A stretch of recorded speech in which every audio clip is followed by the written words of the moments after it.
So what is up guys, मेरा नाम है Saujanya and welcome back to my channel physically.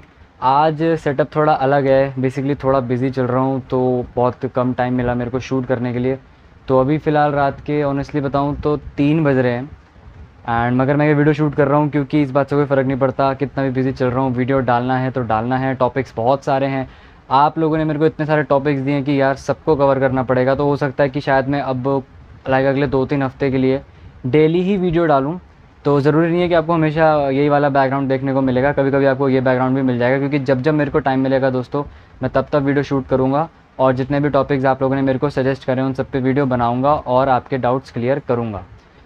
एक जो सवाल है जो रिपीटेडली मेरे पास बहुत सारे सब्सक्राइबर से आया वो ये था कि जो बेसिकली रनिंग होती है उसमें क्या कास्ट को लेके या रिलीजन को लेके या फिर जेंडर को लेके या एज को लेके, इन सब को लेके कोई कुछ होता है क्या, या फिर ऐसा होता है कि लाइक कोच एक ही एथलीट को ज़्यादा अच्छी ट्रेनिंग देता है, बाकी एथलीट्स को उतनी अच्छी ट्रेनिंग नहीं देता। लाइक कोच प्रेफरेंस देता है एक एथलीट को, ज़्यादा पार्शियलिटी करता है, बीच में भेदभाव करता है बेसिकली कि एक एथलीट को वो ज़्यादा अच्छी ट्रेनिंग दे रहा है दूसरे को नहीं दे रहा। तो क्या कोच ऐसे करते हैं या फिर क्या रनिंग में इन सब रिलीजन, कास्ट, आपकी एज या आपका जेंडर, इन सब को लेके कोई डिस्क्रिमिनेशन होता है, क्या भेदभाव होता है? इसके बारे में मैं एक वीडियो बनाऊँ तो आज मैं इस टॉपिक को कवर करूँगा इस वीडियो में। बेसिकली बहुत ज़्यादा इंटरेस्टिंग ये वीडियो होगा ही होगा। एंड अभी तक अगर आपने मेरे चैनल को सब्सक्राइब नहीं करा गाइस तो जल्दी से वो लाल वाला बटन दबा के सब्सक्राइब कर दो एंड इंस्टाग्राम पे मेरे को फॉलो करना मत भूलना। और कोई आपका डाउट है हमें पूछ सकते हो, मेरे को टॉपिक सजेस्ट कर सकते हो। जिन लोगों को पता है कि मैं बहुत जल्दी अब Q&A डालने वाला हूँ गाइस, तो अगर आपका कोई मुझसे सवाल है, कोई पर्सनल सवाल रनिंग और फिटनेस से हट के, कोई पर्सनल जैसे कि कौन से स्कूल से पढ़ा हूँ, क्या मेरी एज है, क्या कोई मेरी गर्लफ्रेंड है या नहीं है, ऐसा कुछ भी सवाल है आप मेरे से पूछ सकते हो। मैं Q&A में ज़रूर वो कवर करूँगा, कोई भी पर्सनल सवाल आप मुझसे पूछ सकते हो। अब without wasting any time guys इस वीडियो को हम स्टार्ट करते हैं।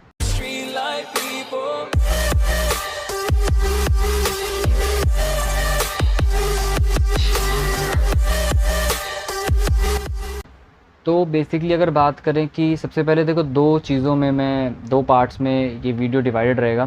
पहला कास्ट, रिलीजन, इन सब को लेके, एज, जेंडर। दूसरा कि कोच प्रेफरेंस, ठीक है, कि क्या कोच भेदभाव करता है कि नहीं।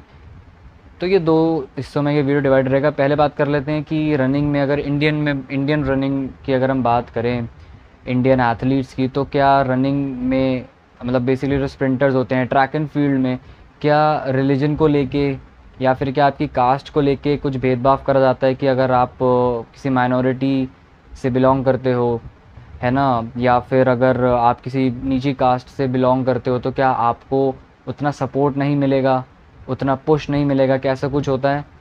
तो ऑनेस्टली देखो एक टाइम था इंडिया में जो कि हम सब लोग जब पढ़ते हैं तो हमको पता चलता ही है कि एक टाइम था कि इन सब चीज़ों को लेके बहुत भेदभाव किया जाता था। कि पहले तो लड़कियों को स्पोर्ट्स खेलने ही नहीं दिया जाता था, और सिर्फ इंडिया में नहीं, पहले यूएसए में भी, यानी कि यूनाइटेड स्टेट्स ऑफ अमेरिका में भी पहले लड़कियों को खेलने नहीं दिया जाता था, ठीक है गाइस। और इंडिया में भी ऐसा सीन काफ़ी टाइम तक चला मगर उसके बाद ये हट गया, ठीक है। ये मैं बहुत पहले की बात बता रहा हूँ, 20-30 साल नहीं, उससे कई साल पहले की, कम से कम 60-70 साल पुरानी बात बता रहा हूँ। तो तब ये ऐसा कुछ हुआ करता था कि लड़कियों को सपोर्ट नहीं होता था और खेलने नहीं दिया जाता था बेसिकली, 60-70 साल पहले, शायद हो सकता है उससे भी पहले, if I am not wrong. और फिर अगर बात करें कास्ट की, रिलीजन की, तो पहले मे बी ये सब हुआ होगा, पर as far as I know बहुत रेयर केसेस होते हैं जहाँ पे ऐसा कुछ हो। क्योंकि ऑनेस्टली अगर मैं बात करूँ निसार अहमद की, हम में से बहुत लोग, अगर आप लोग एथलीट हो, स्पेशली स्प्रिंटर हो, तो ऐसा हो नहीं सकता कि आप निसार अहमद को नहीं जानते होगे, ठीक है। अब बहुत लोग, क्योंकि इंडिया एक हिंदू डोमिनेटेड कंट्री है, ठीक है, यहाँ पे हिंदू मुस्लिम को लेके बहुत चीज़ें होती हैं, मगर आप देख लो निसार अहमद मुस्लिम है बट उससे कोई फ़र्क नहीं पड़ा, वो उसको पूरा सपोर्ट मिला है क्योंकि उसकी परफॉर्मेंस अच्छी थी, क्योंकि वो उस लेवल का था, उसने वो टाइमिंग दी 100 मीटर में, ठीक है गाइज़, कि वो सिर्फ इसको इतना पुश मिला, वो जमाइका गया, यूसेन बोल्ट से मिला, वहाँ पे कुछ दिन रहा, उनके साथ ट्रेनिंग करी उनके कोच के अंडर। तो आप देख सकते हो गाइस, इस बात से कोई फ़र्क नहीं पड़ता आप किसी भी रिलीजन से हो या किसी भी कास्ट से हो। और ये तो मैंने बस एक एग्जांपल दिया है, ऐसे बहुत सारे एग्जांपल भरे पड़े हैं। और कास्ट की बात हो तो गाइस बेसिकली जो मतलब ऐसा कुछ नहीं है, मैं किसी एक का नाम क्या बोलूँ, कितने सारे ऐसे ओलंपियंस हैं जो लाइक माइनॉरिटी कास्ट वगैरह उन सब से बिलोंग करते हैं, पर उन सब के बावजूद भी वो लोग ओलंपिक्स में गए हैं। ठीक है गाइस, तो ये सब बहुत कम होता है, ना के बराबर होता है कि आपकी कास्ट को लेके या आपको रिलीजन को लेके आपको लाइक दबा दिया जाएगा, ऐसा कुछ नहीं होता मेरे हिसाब से तो। क्योंकि अगर ऐसा कुछ होता होता तो इंडिया एक हिंदू डोमिनेटेड कंट्री है, अगर ऐसा कुछ होता तो वहाँ पे कभी भी एक मुस्लिम को, जो कि निसार अहमद, उनको सपोर्ट नहीं करा जाता, मगर उनको पूरा सपोर्ट मिला, जो कि बहुत अच्छी बात है। तो इसका मतलब ये है कि हमारे यहाँ ऐसा नहीं होता। ठीक है, तो ये एक अच्छी बात है। तो आप लोग इस चीज़ के लिए बिल्कुल चिंता मत करो कि अगर आप किसी भी कास्ट से बिलोंग करते हो या कोई भी रिलीजन है आपका, तो क्या आपको दबा दिया जाएगा, आपको वो पुश नहीं मिलेगा, ऐसा कुछ नहीं है गाइज़। सब कुछ मैटर करता है आपकी परफॉर्मेंस। ठीक है, हम सब लोग इंडियन हैं, हम लोग हिंदू मुस्लिम सिख ईसाई बाद में हैं, हम सब लोग इंडियन पहले हैं, ये बात हमें हमेशा याद रखनी है गाइज़। ठीक है, अब बात कर लेते हैं कि क्या ऐसा होता है कि आपका जो कोच है वो आपको कम प्रेफरेंस दे रहा है, किसी और को ज़्यादा दे रहा है। ऑनेस्टली ऐसा बहुत कम होता है, मगर होता है। और आप लोग बोलोगे कि ये कैसी बात कर रहा है, ये तो ऐसा नहीं हो सकता, हमारे कोच तो भगवान है, हमारा कोच तो ऐसा कर नहीं सकते। मैं नहीं कह रहा सारे कुछ करते हैं, और मैं ये नहीं कह रहा कि हर जगह होता है, पर कहीं कहीं जगह के ज़रूर होता है कि जो कोच होते हैं वो प्रेफरेंस देते हैं।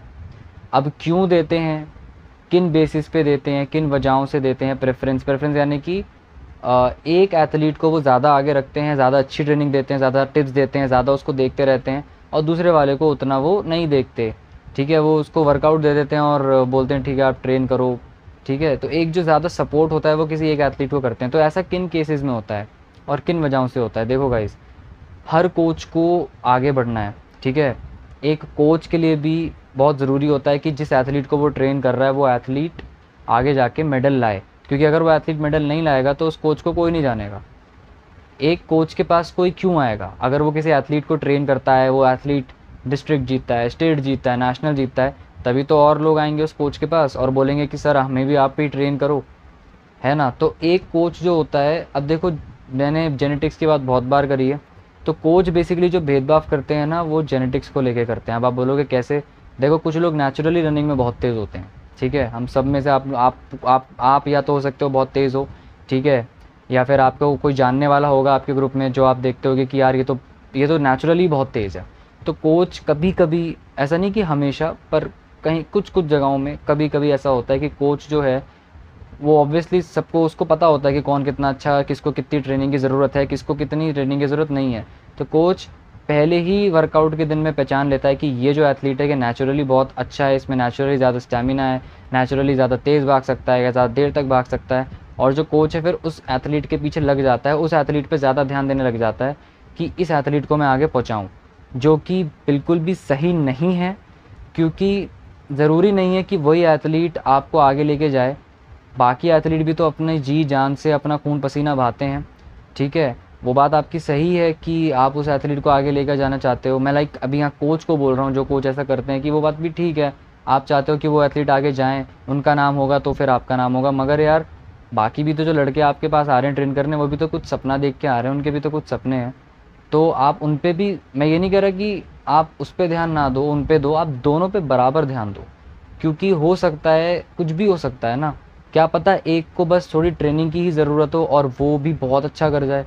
तो इक्वल अपॉर्चुनिटी दो, दोनों पे इक्वली ध्यान दो, भले ही वो उनके जेनेटिक्स उतने अच्छे ना हो। क्योंकि अगर कोई आ रहा है अपना खून पसीना लगा कर मेहनत करना चाह रहा है, तो उसको भी उतना ही सपोर्ट मिलना चाहिए जितना कि उसको जो जेनेटिक्स में पहले से अच्छा है। दोनों को बराबर सपोर्ट मिलना चाहिए। तो ये भेदभाव नहीं होना चाहिए, मगर कभी कभी ये भेदभाव हो जाता है, कुछ कुछ जगहों पे आपने शायद देखा भी होगा। ठीक है गाइज़, तो ये एक चीज़ होती है, और इसमें हम क्या ही कर सकते हैं। या तो ये चीज़ होती है कि आप कोच को एक्स्ट्रा पे करो, कुछ लोग ये भी करते हैं, कुछ लोग कोच को एक्स्ट्रा पे करते हैं कि आप हम पे ज़्यादा ध्यान दो। ठीक है, तो उन हालातों में भी कोच उन एथलीट्स पे ज़्यादा ध्यान देते हैं।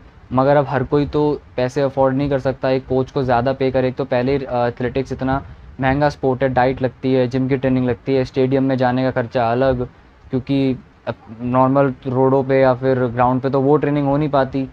क्योंकि इन द एंड जो कंपटीशन होगा वो तो स्टेडियम में होगा, वो तो सिंथेटिक ट्रैक पर होगा, तो वहाँ पे जाने का, स्टेडियम की मेंबरशिप लेने का खर्चा अलग। ठीक है, अपने घर से इतना दूर दूर जाओ। अब मैं जवाहरलाल नेहरू स्टेडियम जाता हूँ, मेट्रो से जाने के लग जाते हैं अराउंड 40-50 रुपये, मेट्रो से आने के लग जाते हैं 40-50 रुपये, तो पर डे का अराउंड बैठ जाता है खर्चा 80 से 100 रुपये, तो पर डे का। तो आप लगा सकते हो फिर कि कितना एक पैसा लगता है एक एथलीट को जाने में स्टेडियम, फिर उसके अंदर वो कोच को अलग दे, तो हर कोई इतना अफोर्ड नहीं कर पाता। तो मेरे हिसाब से कोचेस को सबको इक्वली ट्रेन करना चाहिए, क्योंकि कभी नहीं पता होता कि कौन सा एथलीट कब आगे निकल जाए, किसके कब पोटेंशियल जो है वो फुल पे हो जाए ट्रेनिंग की वजह से, और कब वो ज़्यादा आगे निकल जाए। तो कोचेस को हमेशा सारे एथलीट्स पे इक्वली ध्यान देना चाहिए, ये मेरा मानना है और ये मेरी रिक्वेस्ट है हर उस कोच से। तो गाइज़, इस वीडियो को जितना हो सके आप फैलाना, अपने कोच तक पहुंचाना, अपने साथियों तक पहुंचाना, ताकि ये अवेयरनेस फैल सके। आप सब लोग, कोई भी अगर आपका कोच आपको कम प्रेफरेंस दे रहा है और आप किसी और को ज़्यादा दे रहा है, तो उसके पीछे पड़ जाओ कि मेरे को भी आप उतना ही डांटो जितना आप उसको डांट रहे हो, मेरे को भी आप उतना ही सख्ती से पेश आओ जितना उसके साथ आ रहे हो, क्योंकि मेरे को भी आगे जाना है। आपको बोलना पड़ेगा अपने कोच को, ठीक है गाइज़, आपको बोलना पड़ेगा कि मैं भी कर सकता हूँ और आप कर लोगे गाइज़। तो कभी भी हार नहीं मानना, नेवर गिव अप। सो अगर ये वीडियो पसंद आया हो तो लाइक कर देना, सब्सक्राइब कर देना। Make sure to follow me Instagram guys. आपका कोई डाउट है आप पूछ सकते हो नीचे कमेंट सेक्शन में भी पूछ सकते हो। एक बार फिर मिलेंगे किसी नेक्स्ट वीडियो में किसी नए टॉपिक के साथ में, तब तक के लिए नमस्ते।